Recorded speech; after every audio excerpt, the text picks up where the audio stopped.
Every day, Freya Hale poured coffee and wiped down counters, convinced her life would forever be defined by the relentless, greasy rhythm of the 24-hour diner. She was a ghost in her own life, a brilliant architect trapped in a waitress's apron, desperately trying to keep her family afloat. But what Freya didn't know was that, across the steamed windowpane, a man with a multi-billion-dollar empire was watching her every move. He wasn't looking for lunch. He was looking for her. The twist? His motives were far more complicated and dangerous than simple kindness. This is the story of how a single, secret observer, the reclusive tech titan Felix Thornton, changed her life forever, for reasons she could never have guessed. Freya Hale was a cartographer of stress. She knew every seam in her uniform that needed mending, every ache in her feet that promised rain, and every dollar sign in the world that was currently pointed directly at her and her mother. It was 4 a.m., and the city of Boston was still exhaling the last remnants of its cold, alcoholic breath. The daily grind smelled of stale coffee, burnt sugar, and the faint, enduring metallic tang of desperation. It was a 24-hour haven for shift workers, insomniacs, and the occasional hedge fund burnout who needed a reminder that the world still turned without a Bloomberg terminal. Freya was, technically, the waitress, but she was also the cleaner, the short-order cook when Mike called in sick, and the sole emotional anchor for her mother, Iris Hale. At 25, Freya should have been hunched over drafting tables, not sticky countertops. She had a full scholarship offer to the prestigious Bartlett School of Architecture in London, tucked away in a dusty drawer, a relic from a life she'd had to defer. The deferral wasn't due to a lack of ambition. It was due to a devastating, silent truth. Iris Hale was sick, not terminally, but chronically and expensively. And the crippling medical debt from years earlier, compounded by the disastrous business failure of Freya's late father, Marcus Hale, had turned the small house they owned into a financial anvil chained to Freya's ankle. "Freya, table 5 needs a refill on the black," shouted Pete, the grizzled, kind-hearted owner, without looking up from his crossword. "On it, Pete," Freya murmured, grabbing the heavy glass carafe.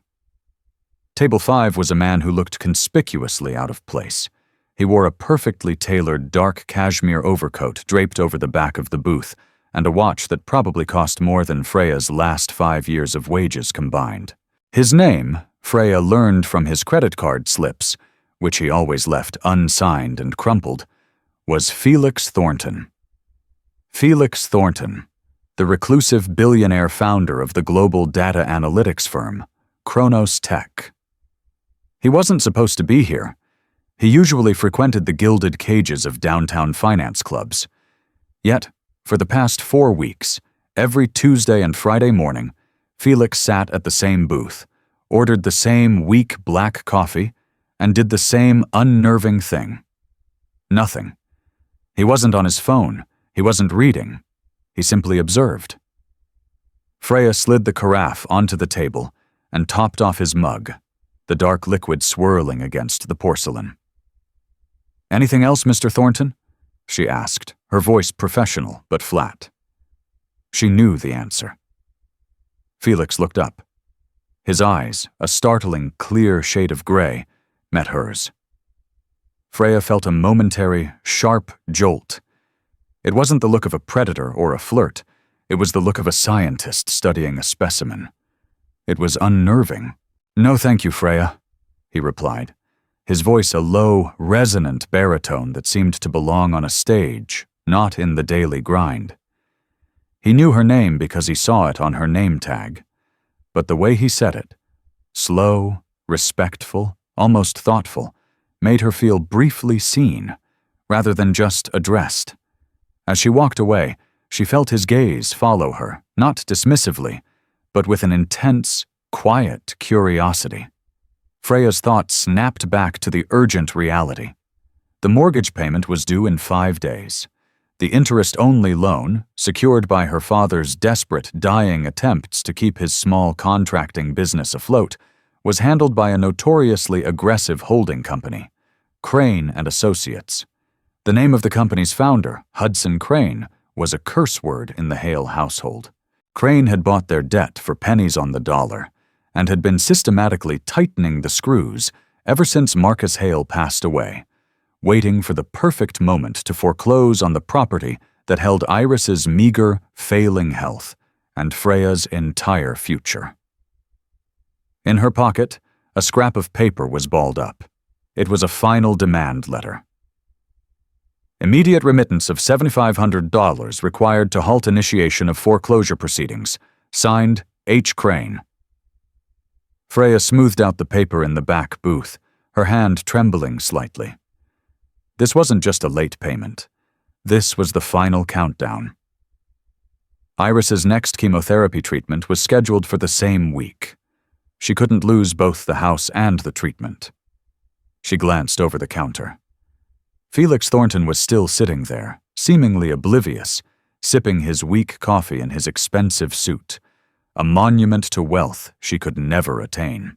He was a symbol of the world that had the power to fix her life with a signed check, a power that she would never ask for, and one he would never know she needed. What Freya couldn't see was the small, almost invisible data tablet Felix held beneath the fold of his newspaper. The screen wasn't showing stock prices. It was showing a complex, color-coded debt structure diagram with a red alert flashing next to a property address. 142 River Road, Dorchester, MA. The address of the Hale family home. He wasn't just observing Freya, he was performing a meticulous, silent audit of her entire existence. Felix Thornton was not bored. Boredom, for a mind that processed global economic data in real time, was a foreign concept. He was searching. For years, his life had been a series of sterile transactions, IPOs, mergers, acquisitions, and the company of people who wanted only a piece of the Kronos empire. He had become profoundly disconnected, a highly efficient machine operating in a vacuum of authenticity. Then he found the daily grind. Specifically, he found Freya. He wasn't interested in romance or exploitation. He was interested in integrity. He watched how she handled the drunk who refused to pay, the kindness she showed the single mother whose child knocked over a tray, and the ruthless efficiency with which she managed a full lunch rush while calculating orders in her head. She was a master architect of chaos management, and her exhaustion was not weakness, it was dedication. Her ambition was also laid bare, though she tried to hide it. Felix had already done his homework. The deferred Bartlett Scholarship, the meticulously hand-drawn architectural sketches tucked into the back of her cash register apron. He knew her dreams better than most of her colleagues. The debt situation, however, was what drew the full weight of his attention.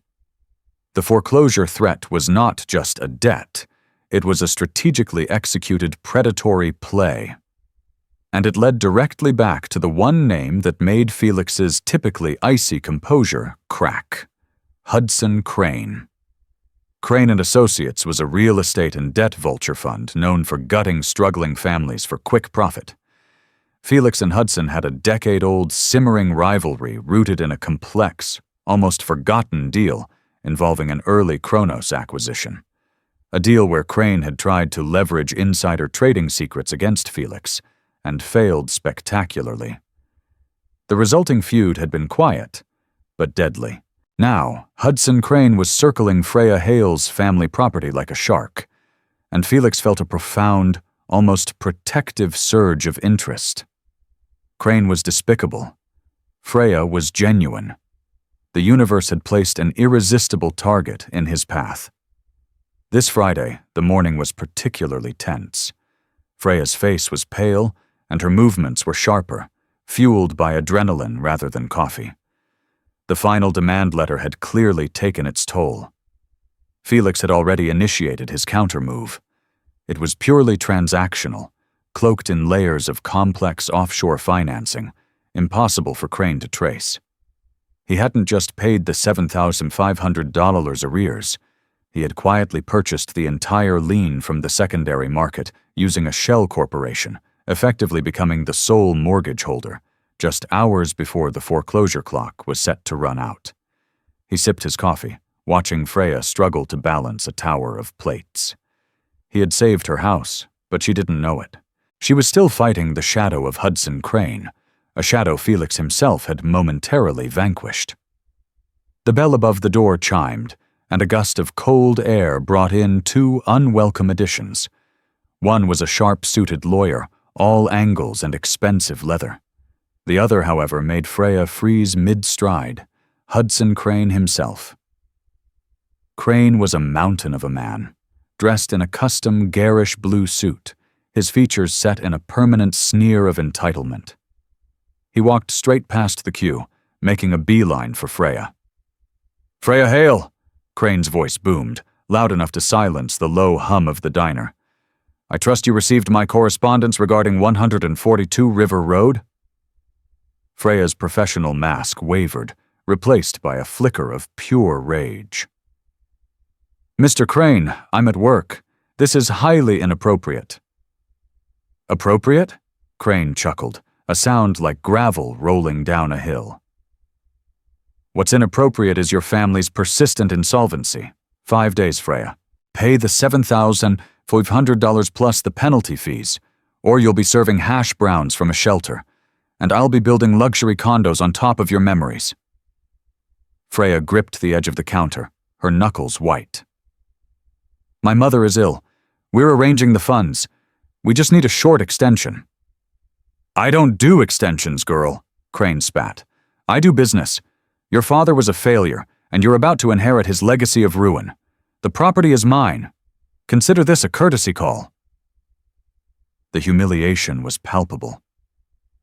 Freya's eyes darted around the room, meeting the pitying gaze of the regulars. She looked moments away from either tears or violence. From his booth, Felix watched the entire exchange, his gray eyes narrowed, a muscle ticking in his jaw. Crane's arrogance was breathtaking. He had intended to remain an invisible benefactor, but this public display of cruelty changed the equation. As Crane turned to leave, dismissing Freya with a flick of his hand, Felix rose from his booth. He moved with the quiet, effortless grace of someone who had never needed to hurry in his life. He walked over to Crane, who was momentarily blocking the entrance. "Mr. Crane?" Felix's voice cut through the air, cool and sharp as polished steel. Hudson Crane turned, surprised by the interruption. He instantly recognized the man. "Thornton, what in the blazes are you doing in a dive like this?" "I'm enjoying the authenticity, Hudson," Felix replied, a slight, dangerous smile touching his lips. He glanced pointedly at Freya, who was watching the scene unfold in stunned silence. "Which is something you and your entire business model fundamentally lack." Crane bristled. "This is none of your affair. I'm simply finalizing a foreclosure on an overdue account. Pure business." "Is it now?" Felix reached into his overcoat and pulled out a slim black card. He didn't show the card. He simply held it up to the light, letting the gold engraving gleam. "I believe I just purchased the entire lien from the secondary lender late last night, along with a few $100,000 other unsecured assets. You might want to check your portfolio, Hudson. You no longer hold the mortgage on 142 River Road. In fact, you don't hold much of anything that was tied to Marcus Hale's debt structure. I cleaned it out." Hudson Crane's face drained of color, his jaw slackening in disbelief. You bought the Hale note? Why, it's worthless collateral." Felix let the card drop back into his pocket. He looked past Crane, directly at Freya, his expression unreadable. "Because," Felix said, his voice dropping to a low, powerful register, "I hate vulture capitalism, Hudson, and I'm collecting debts of my own." He didn't break eye contact with Freya as he delivered the final, devastating blow to Crane. "You're done here, Hudson. Now get out." Hudson Crane sputtered, humiliated and defeated. He knew better than to escalate a confrontation with Felix Thornton in public. With a furious scowl aimed at Freya, he stormed out of the diner, the lawyer scrambling to follow him. The silence in the daily grind was deafening. Freya stood motionless behind the counter, the full weight of the exchange. The rescue, slowly sinking in. The house was safe. The $7,500 was gone. And the man who had just used a nuclear financial weapon to save her life was walking back to his booth, completely unfazed. He paid for his coffee, a single crumpled $20 bill, as always, and looked at Freya for the second time, that unnerving gray gaze holding hers. "You're a highly organized person, Freya," Felix said, ignoring the gaping faces around them. "That is the defining mark of a true architect. I have a proposal for you. It's not charity, it's a job, and it starts immediately." He then turned and walked out, leaving Freya Hale utterly speechless, standing amidst the wreckage of her old life, holding a coffee pot, a $20 bill, and the sudden, terrifying realization that her unknown watcher had just torn her world wide open. The ensuing hour at the daily grind was a blur of whispered questions and awestruck stares. Freya spent most of it wiping down the same spotless counter, her mind running a frantic marathon. The relief that swept over her, the sudden visceral absence of the $7,500 anvil, was intoxicating, but it was quickly overshadowed by a potent, cold dread. Billionaires don't pay off strangers' mortgages without a reason. Felix Thornton hadn't rescued her. He had purchased her. Pete, the owner, finally broke the silence, handing her a fresh apron. "Go, take the rest of the day. You look like you've seen a ghost. A very rich, very angry ghost." "I don't even know what just happened," Freya whispered, running a hand through her messy braid. "Why did he do that?" "He said it was a job," Pete reminded her. "The man's a genius, Freya. Geniuses have weird motives. Go find out what the job is. The register will still be here tomorrow." Freya found the address Felix had left discreetly tucked under his coffee mug. A simple, elegant business card for Kronos Tech's New England headquarters. A pristine, brutalist skyscraper that sliced the Boston skyline. She changed out of her uniform, the grease-stained polyester feeling heavy and humiliating, and took the subway downtown. The Kronos Tech reception area was an exercise in minimalist wealth. White marble, glass, and silent, sleek efficiency. After a brief wait, she was ushered into a conference room with a panoramic view of the harbor. Felix Thornton was waiting for her, leaning against the glass, looking impossibly sharp against the glittering backdrop of the city he could easily buy and sell. He offered her water, which she refused, preferring the clarity of thirst over any potential sedative influence. "Thank you, Mr. Thornton," Freya began, her voice steady despite the tremor in her stomach. For the intervention. But you need to tell me what I owe you. I don't accept charity." Felix turned, his clear gray eyes assessing her, a hint of genuine appreciation in his expression. "I knew you'd say that, Freya. That's precisely why I intervened. You don't owe me anything. You're simply transferring your debt from Hudson Crane to me." Freya flinched. How is that any different? "Crane wanted your house for profit and cruelty," Felix explained, walking over to a large digital screen where a complex 3D model of a building was rotating. "I wanted the authenticity of your indignation. I needed to know I was dealing with someone who was still real, and your debt isn't money, Freya. It's time, talent, and focus." He gestured to the screen. "I own this entire building, the Kronos Tower. It's functional, but it's boring, sterile. It's what happens when money replaces vision. I'm preparing to launch Kronos's largest philanthropic and industrial endeavor yet, a global institute focused on sustainable infrastructure. I need a new headquarters, a flagship building that speaks of innovation and resilience, not just capital. He walked toward her, placing his hands on the mahogany table. I don't trust established architectural firms. They're all playing the same game, recycling the same ideas for the highest bidder. They lack vision. They lack fire. I've been watching you, Freya, not just in the diner, but your personal work. The sketches you keep in your apron pocket are exceptional. Raw, daring, brilliant. Freya stared, speechless. The full extent of his surveillance hit her. He hadn't just seen her. He had investigated her. The job is this, Felix continued, cutting to the chase. I want you to be the lead conceptual architect for the new Kronos Institute headquarters. I want your deferred genius. I want you to design a building that embodies sustainability, light, and the resilience you show every day in that miserable diner. He pushed a thick binder across the table. Inside are the terms. A 3-year contract, renewable, a salary of $250,000 annually. Full health benefits for you and your mother, managed by a private team. And, most importantly, the mortgage on 142 River Road, which is now mine, is transferred to a non-recourse, zero-interest, forgivable trust. It will be legally transferred back to your mother in full once you deliver the conceptual design portfolio, essentially paying off your family's debt with your first 3 months of work. Freya felt the floor tilt. It was everything.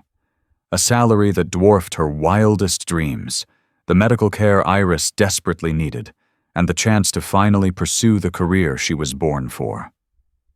But the strings. Why me? She finally asked, her voice tight. You could hire anyone. It's too much. There has to be a hidden clause, Mr. Thornton. Felix sat down, his posture relaxed, but his eyes intense. The hidden clause is this. You must design a building that I believe is worthy of my vision. You fail, you're fired, and the debt reverts to a commercial rate. But you keep the salary and the benefits you've earned up to that point. I take the risk, Freya, not you. I trust my judgment of character far more than I trust any architectural degree. He leaned forward, his expression softening slightly. I saw you in that diner. You were fighting for your mother, your home, and your future with every tired nerve in your body. That tenacity is priceless. I'm not buying your obedience, Freya. I'm buying your authenticity. Don't let me down. Freya looked down at the binder. The weight of her new life rested there. It was a terrifying, irresistible invitation. She thought of her mother, frail and worried. She thought of the cold sneer of Hudson Crane. She thought of the dusty scholarship letter. I accept, she said, looking up, the fire Felix had been searching for finally blazing in her eyes. But I don't want the title. I want a contract that specifies project lead architect. I want the responsibility. Felix smiled, a genuine rare display of pleasure. Consider it done. Project lead architect Hale. Freya Hale walked into her new apartment, a stunning, corporate-leased space in a financial district tower, provided by Kronos Tech, feeling utterly estranged from herself. She'd gone from serving hash browns to overseeing a multi-million-dollar architectural project in less than 48 hours. Iris, her mother, was initially suspicious, then tearfully grateful. The debt was gone. The medical appointments were scheduled with specialists, and the crushing weight of their precarity had been lifted. Freya told Iris the simple version. I got a job with a brilliant, eccentric businessman who saw my talent. She omitted the part about the public showdown and the private detective work. 2 weeks later, Freya was submerged in the project. She worked with an intensity that surprised even the seasoned Kronos team, fueled by the guilt of the debt payoff and the thrill of creation. She was designing a revolutionary energy-neutral structure that would redefine the skyline. Felix, however, remained an enigma.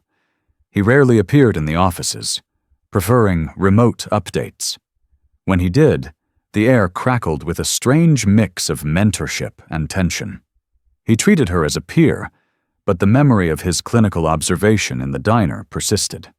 One evening, he requested a private dinner to discuss the foundational concept sketches. The setting was the top-floor penthouse of the Kronos Tower, Felix's residence. The room was breathtaking, but utterly devoid of personal touch, more museum than home. "Your conceptualization of the facade is brilliant, Freya," Felix said, gesturing to a screen displaying her drawings. "The self-shading kinetic glass. It's exactly the forward thinking I needed." "It's a response to your brief, Mr. Thornton," Freya replied, maintaining a professional distance across the massive dining table. "I don't design for the sake of flair. I design for structural and environmental purpose. That's the authenticity I paid for," he mused, leaning back. "Call me Felix. We're discussing a billion-dollar legacy, Freya. We need to dispense with the formalities." "Felix," she repeated, tasting the name. "Then I need to ask you, Felix, why me? You answered that you valued my authenticity. But that confrontation with Hudson Crane felt personal. Was I a pawn in a business war?" Felix was silent for a long moment, the city lights illuminating the sharp contours of his face. He finally poured himself a glass of water, the gesture slow and deliberate. "It was personal," he admitted, his eyes holding hers. "Hudson Crane and I have a history, a long, ugly one. He tried to ruin a venture that was very important to me years ago. He is a scavenger. When I saw him circling you, a genuine talent, someone with integrity, it was intolerable. I intervened not only for you, but because it was a chance to cut off one of Crane's legs and simultaneously invest in something real." "So my house was collateral in your rivalry," Freya concluded, the initial warmth of her gratitude chilling. "No," Felix countered instantly. "Your house was the entry point. The collateral is your potential. You are the investment, Freya. Hudson Crane may have been the catalyst, but your talent is the justification." He then told her about the mortgage transfer, how he had set up the trust, ensuring the house was legally detached from the Kronos entity, meaning even if he failed, her mother was protected. He was being unusually transparent, laying out the complexities of his financial maneuvers. Freya felt the conviction in his words, but a tiny, insistent voice in her mind, the voice of 4 years of grinding poverty and betrayal, refused to be silenced. Why was he so invested in her integrity? "What was the nature of your past conflict with Hudson Crane?" Freya pressed. "It must have been significant for you to risk an overt hostile action like that." Felix's expression hardened, his eyes becoming distant. "It involved a woman. A mistake I made a decade ago by trusting the wrong person in business. Hudson leveraged it. I learned a brutal lesson in human fallibility." He changed the subject abruptly. "Tell me about your father, Marcus Hale. Your sketches, they have a very structural, grounded approach. Did he influence you?" Freya was taken aback by the sudden intimacy of the question. "My father was a general contractor. He always said, 'A building isn't just walls, Freya. It's the honest intention of the person who laid the foundation.' He wasn't a businessman, and he trusted the wrong people when his health failed. He was the reason we were in debt, yes, but he was also the reason I know what good work looks like." Felix listened intently, his expression thoughtful. "Honest intention? Yes, that's what's missing in this city." As the evening wore on, the conversation shifted from architecture to philosophy, from the flaws in urban planning to the loneliness of immense success. Freya found herself talking to him not as a billionaire, but as an intensely curious, deeply analytical man who, despite his power, seemed to share her sense of detachment from the superficial world. When she left, the city was hushed. Freya had the job of a lifetime, the debt was gone, and her professional trajectory was vertical. But as she stood outside the Kronos Tower, she felt a terrible certainty. Felix Thornton had told her a truth. But he had not told her the whole truth. The history with Hudson Crane, the mention of a woman, and the intense focus on her father's past felt like pieces of a puzzle she hadn't been given the full picture for. The foundation of her new life felt built not on her talent alone, but on a hidden, untraceable debt from a far more complicated past. 6 months flew by. Freya had transformed. She moved through the Kronos Tower with the confidence of ownership, her creative output prodigious. She had assembled a small, fiercely loyal design team and had broken ground on the Institute's revolutionary foundation, both literally and figuratively. She was finally living her ambition, and Iris Hale, benefiting from the specialized care, was showing slow but steady improvement. Felix, now Felix, was more than a boss. He was a silent, demanding mentor. He challenged her designs with incisive questions that went beyond architecture, forcing her to justify every aesthetic choice with structural and philosophical intent. He was grooming her. But for what? The initial intense suspicion had settled into a wary respect. Freya trusted the stability he provided, but she never trusted his ultimate motive. She was still hunting for the hidden string. Her quest for the whole truth led her to a quiet, forgotten corner of her mother's house. While organizing Iris's financial documents, Freya came across a sealed box marked Marcus Final. Inside, among old blueprints and framed photos of her father, was a thick file labeled The Commonwealth Project Joint Venture Agreement. The date on the agreement was 10 years prior, just before her father's business collapse and his subsequent illness. Freya's heart pounded as she recognized the names. Marcus Hale, principal contractor, and alongside it, 2 names she had come to know all too well, Hudson Crane, financial partner, and Felix Thornton, seed investor. The document detailed a 3-way partnership to develop a major sustainable housing complex near Boston. Marcus was the visionary designer, Crane provided the financing and legal framework, and Felix provided the crucial early-stage seed capital through a newly formed Kronos subsidiary, long before his company became a tech titan. The agreement quickly soured. Freya read about disputes over land zoning, unethical financial maneuvers by Crane, and, most damningly, a clause that gave Crane control of the project's physical assets, including all associated intellectual property and any debts incurred by the contractors, if the venture failed due to mismanagement of capital. The file detailed how Crane had systematically sabotaged Marcus Hale's financing, leading to the venture's collapse. But the real twist was a handwritten note from her father, tucked into the final page. Felix pulled his initial investment out at the 11th hour, said the moral hazard was too high after he found out about Crane's dirty funding source.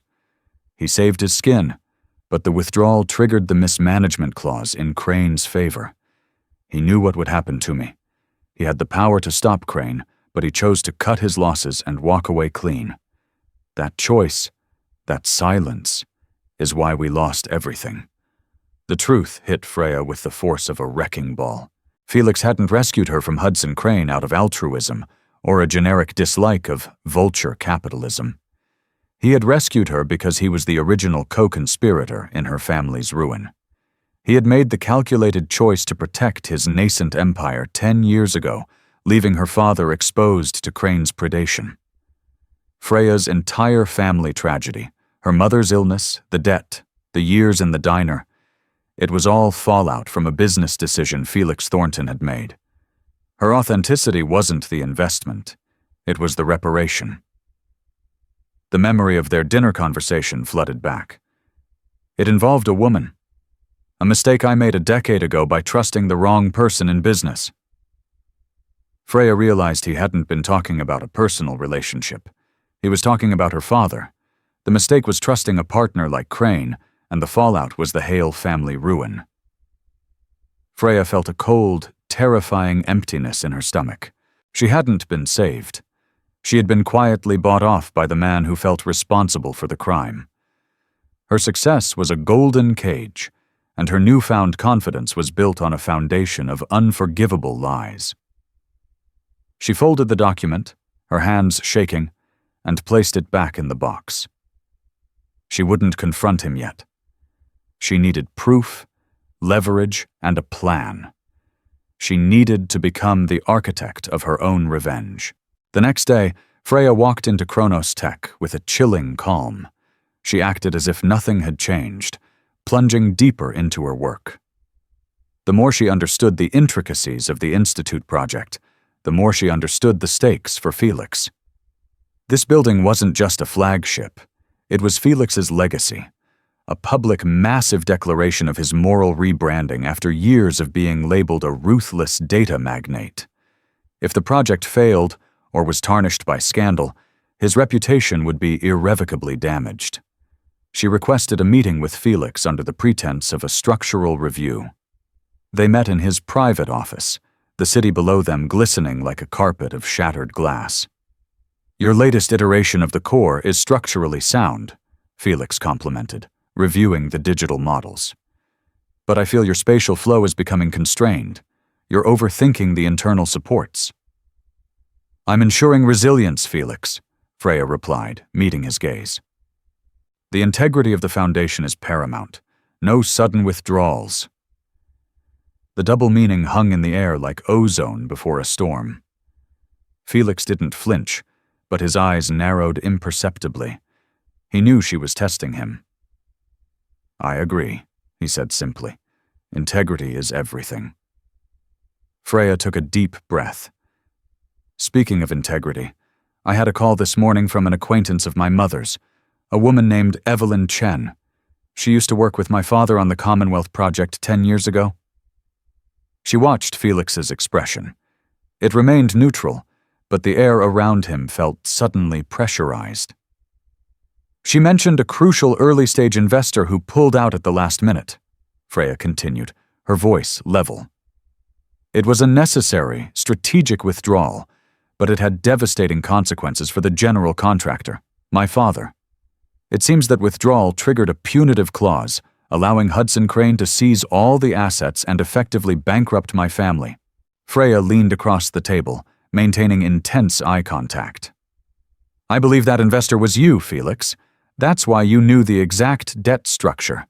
That's why you didn't trust Crane. You didn't hate vulture capitalism. You hated the man who successfully used your momentary moral lapse to ruin an honest man, my father." Felix sighed, finally breaking his composure, and rubbed the bridge of his nose. The defense she expected, anger, denial, never came. Instead, there was a profound weariness. "You found the Commonwealth file," he stated, his voice quiet. "I should have known you would. You're too good an architect to ignore the foundation of your own life." He looked up, meeting her pain and anger with his own genuine remorse. "It's true. It was 10 years ago. I was barely 30. Kronos was just an idea. I used seed money to back Marcus Hale's vision because it was brilliant. Crane was just the financial backing. When my analysts found that Crane was laundering money from a massive, illegal land grab operation in the Midwest, a literal crime organization, I was faced with a choice. Expose Crane and lose my entire seed investment, destroy my fledgling company's reputation before it launched, and likely face legal fallout, or quietly withdraw my capital, salvage Kronos, and leave the project to collapse. You chose yourself, Freya finished, the word tasting like ash. You chose Kronos, and in doing so you chose to ruin an innocent man and destroy his family.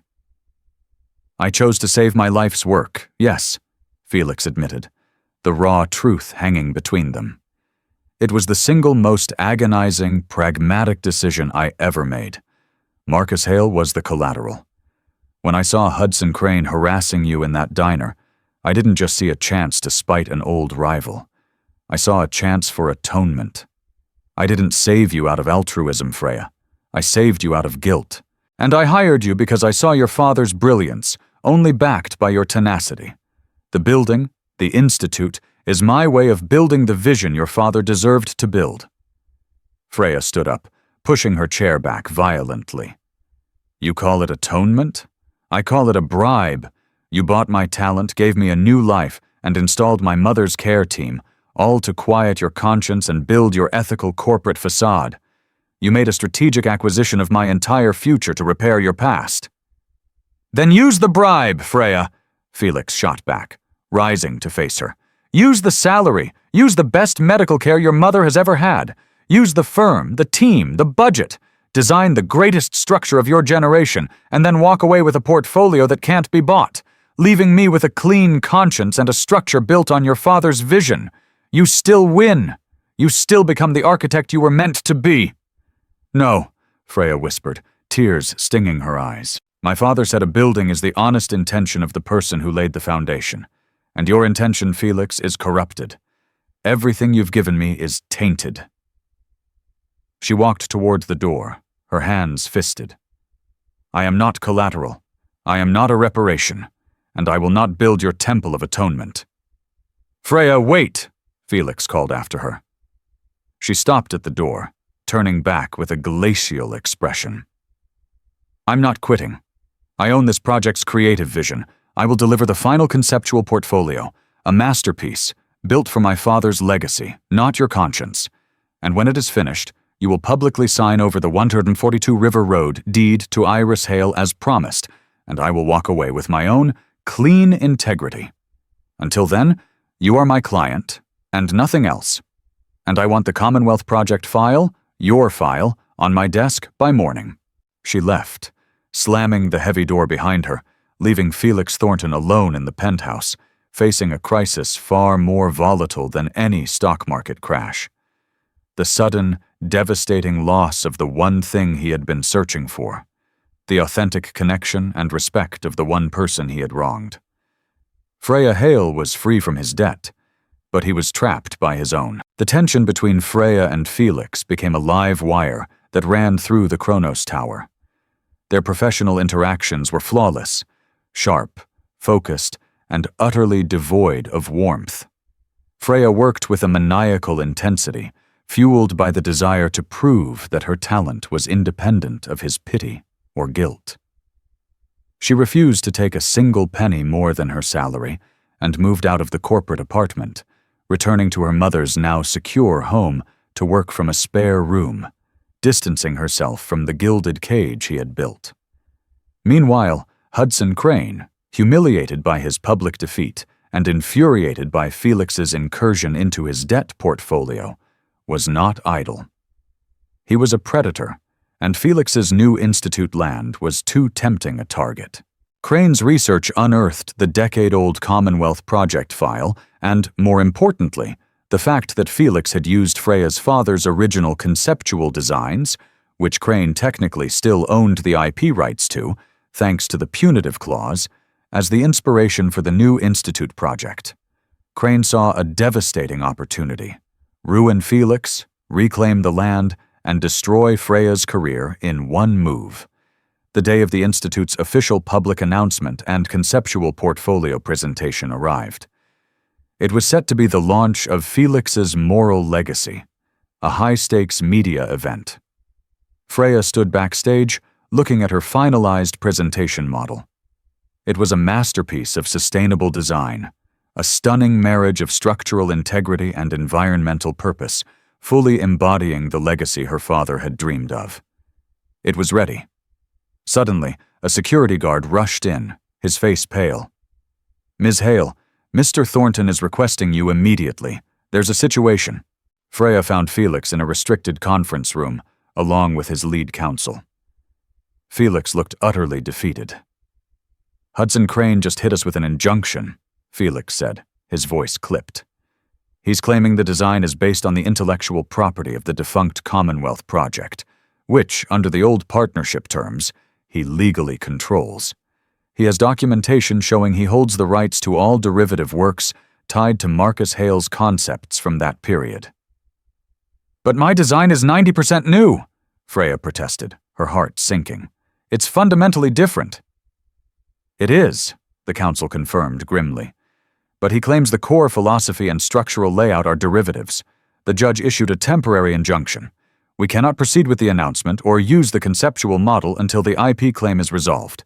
This will tie us up in court for years. Crane wins by default." Freya stared at the plans, realizing the extent of Crane's ruthlessness. He wasn't just after Felix. He was after her father's memory. Felix looked at Freya, his gray eyes weary. "He's not just after the IP, Freya. He just called me. He offered a settlement. I give him the Institute land, the entire lot, which is adjacent to a major commercial zone he wants to control, and he drops the IP lawsuit, giving you clear title to your design." "He's using my design as a lever for the land," Freya realized. "Yes," Felix confirmed. "He wants to tear down the Institute plans and put up his own garbage. But the worst part is, the final deadline for the mortgage transfer to Iris is tomorrow. If I lose this, the scandal will rock Kronos. I might have to use all available funds to fight Crane, which could, at worst, tie up the forgivable trust for your mother indefinitely. I tried to protect you with my wealth, Freya, but Crane found the one weakness I created, the original sin of the Commonwealth Project." Freya took a deep, steadying breath, her mind racing. Her talent was being leveraged, her father's vision was being held hostage, and her mother's security was threatened by the very foundation Felix had laid. "He wants the land," Freya asked. "Then give him the land." Felix and the council stared at her. "Freya, that's hundreds of millions in capital loss." "You said you bought my authenticity, Felix," Freya cut him off. "Prove it. What's your legacy? A beautiful building or your personal integrity? You can't build a monument to clean ethics on dirty land. Give him the land and the headache of rezoning it, but you leverage the one thing he hates more than you, media scrutiny." "The solution is simple," Freya continued, her architect's mind seeing the structural fault lines in Crane's plan. "You will go out there, without the model, and announce the conceptual vision. You will not show the design. You will only talk about the integrity of the project and your commitment to sustainability.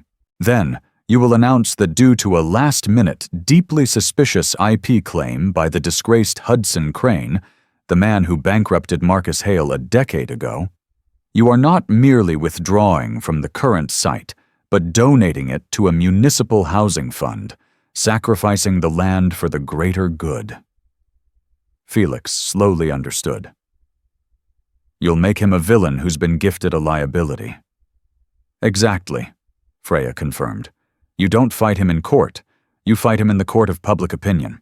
He'll get the land, but the public outcry over him raising donated municipal housing land to build condos will destroy his reputation. You drop the bomb, and then I present the conceptual design." "But the injunction?" Freya pulled out a USB drive. "I finished my work. The conceptual portfolio is ready. The design is spectacular. The injunction prevents you from using it, but I no longer work for Kronos, Felix. I resigned this morning, effective immediately. I am now a freelance architect. I own my work, and I will present my work." She looked at him, her eyes shining with fierce conviction. "You go out there, and you sacrifice the land for integrity. I'll walk on that stage after you, and I will present the Marcus Hale Institute for Sustainable Architecture, the project my father envisioned, built for the public, not for your billion-dollar legacy." Felix stared at her, seeing not the waitress or the employee, but the architect, pure, uncompromising, and brilliant. She was forcing him to choose between saving his reputation and finally achieving true atonement. "You're right," Felix whispered. "The building is nothing. The foundation is everything." Felix Thornton walked onto the stage in a blaze of camera flashes, his face grave. He delivered a flawless, powerful speech about the Institute's philosophy, building the media expectation higher and higher. Then, he delivered the twist. "Ladies and gentlemen," Felix announced, his voice carrying the weight of his decision, Minutes ago, this project was hit by a questionable legal injunction rooted in a decade-old, highly publicized business failure. This is an attempt by a rival. The same rival who bankrupted the original honorable visionary of this concept, Marcus Hale, to leverage a technicality to seize this property for personal gain. He paused, letting the statement sink in. Kronos Tech will not fight an ethical battle in a legal mud pit. We believe that a true legacy is built on integrity, not on real estate. Effective immediately, we are withdrawing our claim to the entire parcel of land and, instead, are donating the site to the City of Boston for the development of public, sustainable housing. We are sacrificing our ambition for our conscience. The crowd erupted in a cacophony of gasps and applause. It was a massive financial sacrifice and a devastating blow to Hudson Crane. The vision, however, remains, Felix concluded. The integrity, the design, the architecture that cannot be litigated, bought, or corrupted. It is a work of genius, and it belongs to the world. I now introduce you to the architect who delivered this vision, who represents the resilience and honesty that this city needs. Project Lead Architect, Freya Hale. Freya walked onto the stage, dressed impeccably, holding nothing but the USB drive containing her final portfolio. Felix offered her a slight, respectful nod, an acknowledgement of her victory over both Crane and his own guilt. She bypassed the lectern and walked straight to center stage. "My name is Freya Hale," she began, her voice ringing clear and strong. "I stand here today because a decade ago my father, Marcus Hale, had his vision stolen by greed and betrayal. Today, that vision is reclaimed." She paused, looking out at the faces of the media, investors, and critics. "I am no longer an employee of Kronos Tech. I finished the work I was hired to do, and I now own it fully. The building you were expecting to see is not just a commercial headquarters, it is a template for the future. The design, which I now present, is the framework for the Marcus Hale Institute for Sustainable Architecture, a non-profit foundation that I am establishing to teach the next generation that structural integrity begins with ethical intention." She plugged in her drive, and the massive screen behind her exploded with the breathtaking 3D models and conceptual renderings. It was a standing ovation. Freya concluded, "Hudson Crane can have the land, but he cannot have the design, he cannot have the vision, and he cannot have the integrity of the Hale name. I am an architect. I don't build on lies, and tonight I lay a new, clean cornerstone for my life." The headlines the next morning were brutal for Hudson Crane. Crane exposed, Scavenger Vulture loses billion-dollar standoff, and Thornton's 500 meters sacrifice, the billionaire's act of atonement. Crane was destroyed.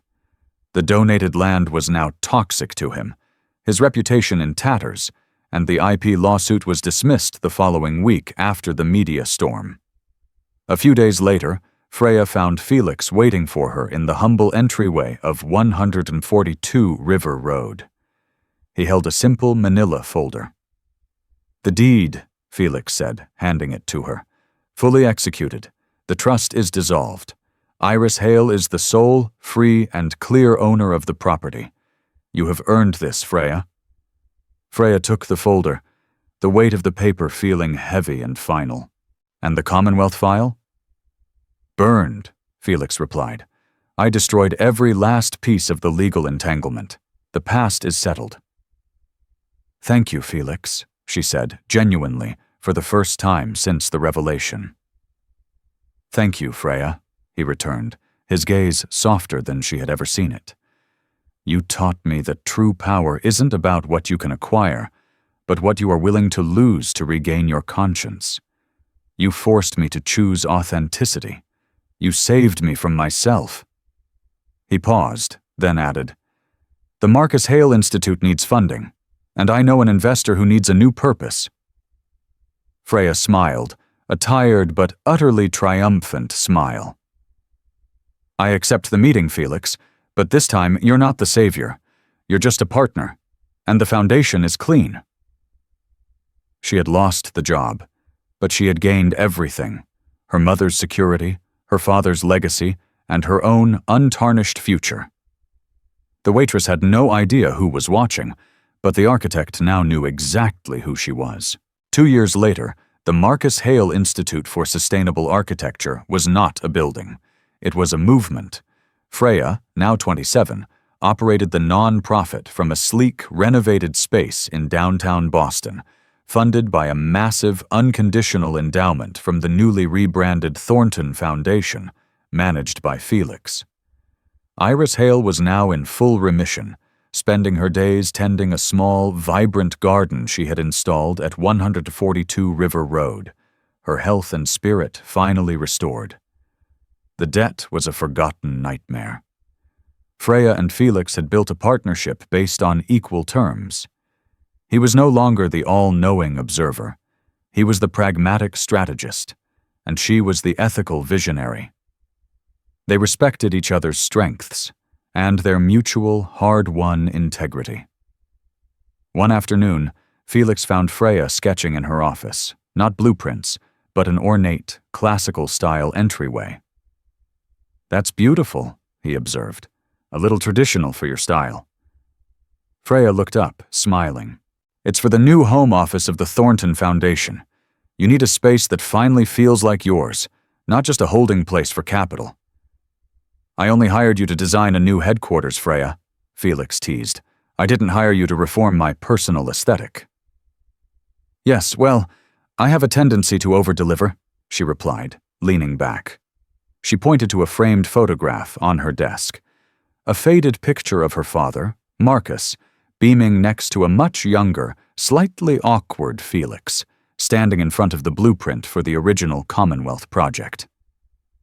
"I still remember the day you first looked at me across that diner counter," Freya mused. "I thought you were judging my coffee." "I was judging your resilience," Felix corrected. "I had all the money in the world, Freya, but I was hollow. I was looking for proof that true, uncorrupted goodness still existed, even in the middle of a miserable night shift. And when I found it, I nearly destroyed it with my own self-serving attempt at repair." "But you didn't," Freya said softly. "When it came down to it, you chose to lose $500 million to protect a vision and a conscience. You taught me that ambition must be married to authenticity, and I taught you that money cannot buy redemption. It can only buy the tools to build it yourself." She closed her sketchbook. "We've got a board meeting in 10 minutes. We have a new class of students arriving next week. Ready, partner?" Felix nodded, the clear gray in his eyes now filled with purpose, not just observation. He followed her out of the office, no longer the detached tech titan, but a man finally grounded in the resilience and honest intention of the architect who changed his life forever. And so, Freya Hale's story proves that the strongest foundations aren't made of steel and concrete, but of integrity and resilience. She was the one who thought she needed a billionaire to save her, only to discover that her true wealth was the talent and tenacity her father had instilled in her. Felix Thornton started the story as the puppet master, seeking atonement, but Freya's fierce authenticity forced him to make the ultimate sacrifice, trading billions for a clear conscience.